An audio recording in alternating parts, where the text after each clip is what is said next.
In this video, you will gain insight into the landowner's perspective. This will help you create a successful land match with a landowner by understanding your role within the relationship.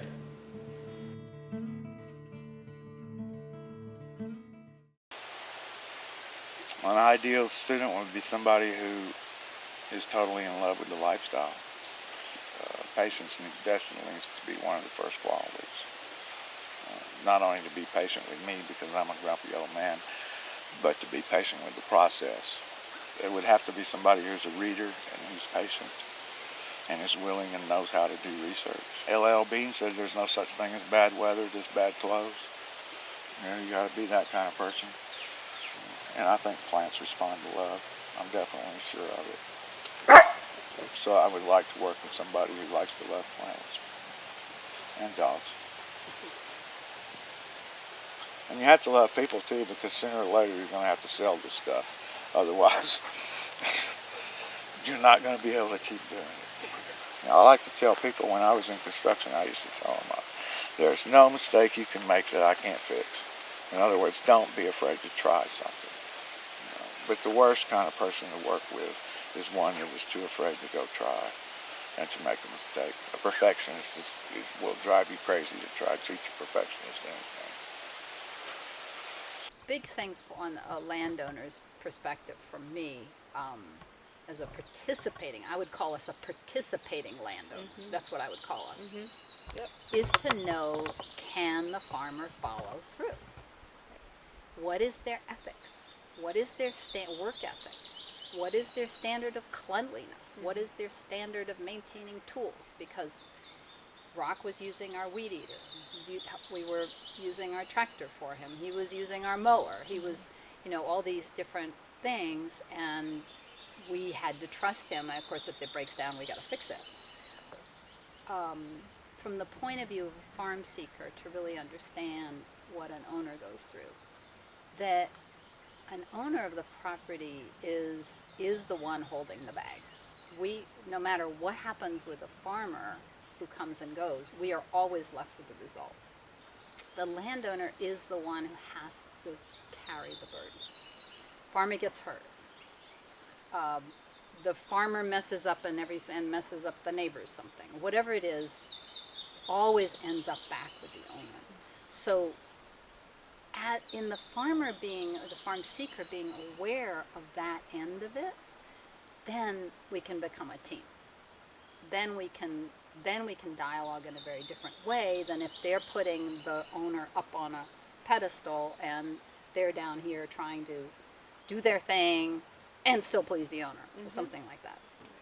Sometimes for better, sometimes for worse.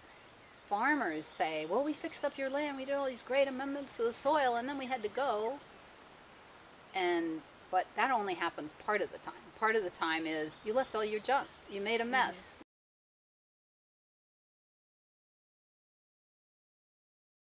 And a match was offered to us, and he was a farmer, he was a great guy. He came out and grew potatoes for a year. He planted and then was not able to follow through with the weeding and the maintenance that he should have done to get a good crop. Mm-hmm. So when he harvested, it was a really sad harvest. And we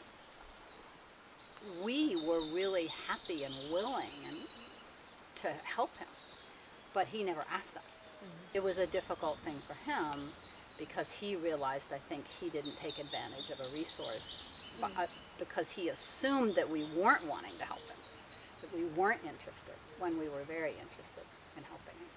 Then we heard through Farmlink about a guy who was really interested in pigs, and we, having learned what we did, mm-hmm. we were very careful with him. Good. Not so much careful like looking at lots of references, more careful in terms of spending time.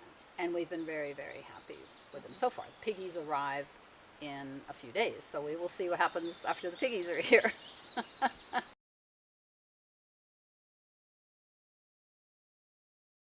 I had one woman out here who put up a greenhouse and grew turmeric and baby ginger. and she was actually doing really well. She was selling her product at the farmer's market and selling out, but she was commuting from South Asheville, and for watering and caring for the plants, it was just too much travel. So she took down the greenhouse, and I think she sold it. Farming is like having kids. You've got to be there. I mean, it's like having farm animals, plants, anything, a living thing. You've got to be there if you have a freeze coming, or if they're young and they need water twice a day. And if you're not there, I mean, it's it's like an absentee parent, just not going to work. So the ideal is that they live on the property.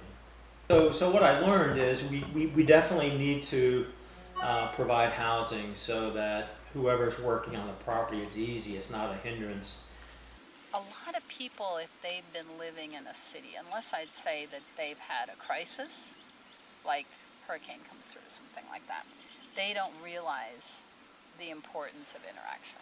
Once you live on a farm, you realize your neighbors are critical. But really one of the first things you want to do is get to know your neighbors, get to know what they're good at, get to know their resources, know how to get in touch with them, because living on land is interactive.